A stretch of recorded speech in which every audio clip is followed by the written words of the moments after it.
ఉన్నది.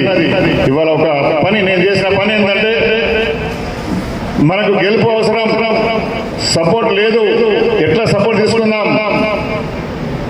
కవిత గారిని కలిసినాం, మాట్లాడినాం. అన్న మాది నాన్ పొలిటికల్ స్వచ్ఛంద